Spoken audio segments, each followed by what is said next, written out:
ఒక రిక్వెస్ట్ మేమందరం కలిసి ఇవ్వాల్సి అనుకుంటున్నాము.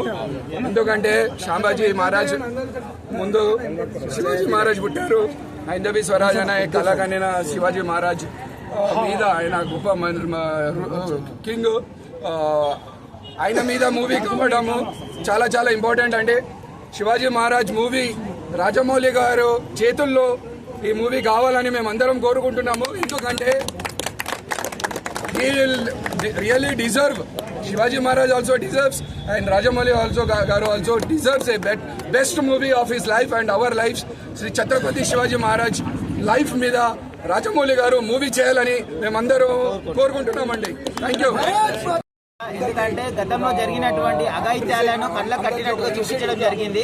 కాబట్టి అందరూ కూడా ప్రతి ఒక్క హిందూ బంధువులైనటువంటి ప్రతి ఒక్కరు కూడా ఈ సినిమాను చూడాలి. అది కేవలం సినిమా మాత్రమే కాదు, గతంలో మన మీద జరిగినటువంటి అఘాయిత్యాలు ఆకృత్యాలకు ఇది ఒక నిదర్శనము.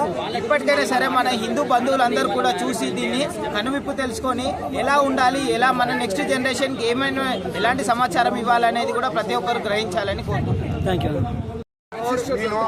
ఏపీకి బజరంగ్ సేన ప్రెసిడెంట్ ని అయితే ఈ చావా సినిమా నుంచి మా రక్తాన్ని మాకు పరిచయం చేశారు. మా హైందవ రక్తాన్ని, మాకు సనాతన రక్తాన్ని మళ్ళీ మాకు పరిచయం చేశారు. వాళ్ళ ఉడుకు రక్తాన్ని మళ్ళీ పరిచయం చేశారు. జై సీతారాం. భారతదేశంలో ఉన్నటువంటి ప్రతి పౌరుడు చూడాల్సింది, కేవలం హిందువులు కాదు. ఎందుకంటే ఎవరి వల్ల ఈ దేశానికి నష్టం జరిగింది, ఎవరి వల్ల ఈ దేశం బాగుపడ్డదో తెలియాలి అంటే సంభాజీ మహారాజ్ ఈ చవా అనేటువంటి సినిమాను ఖచ్చితంగా యువకులు ఖచ్చితంగా చూడాలి.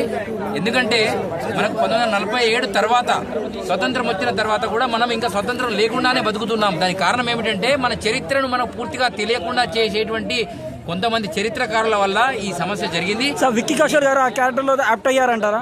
సంభాజీ మహారాజ్ విక్కీ కౌశల్ గారికి క్యారెక్టర్ మంచిగా చేశారా? జీవించారు ఆ యొక్క సినిమాలో. నేను ఇప్పుడు చూసినాము కాబట్టి చెప్తున్నాము. ఎందుకంటే ఈ రోజు కశ్మీర్ ఫైల్స్ వచ్చింది, అది ప్రపంచం అందరూ చూసేటువంటి పరిస్థితి వచ్చింది. అంతకంటే ఎక్కువ మంది చూసేటువంటి సినిమా ఇదే. నేను ఈ సందర్భంగా తెలియజేస్తున్నా, ఇది హిట్ అవ్వడం గురించి కాదు. భారతదేశంలో ఈ చరిత్ర తెలిస్తే భారతదేశం హిట్ అవుతుంది, సినిమా హిట్ అవ్వడం కాదు. యువకులు ముందుగా తెలుసుకోవాల్సిన అవసరం ఉంది. ఈ రోజు ఫిబ్రవరి 14 పేరు మీద ఎన్ని అఘాయిత్యాలు జరుగుతున్నాయి మీకు తెలుసు.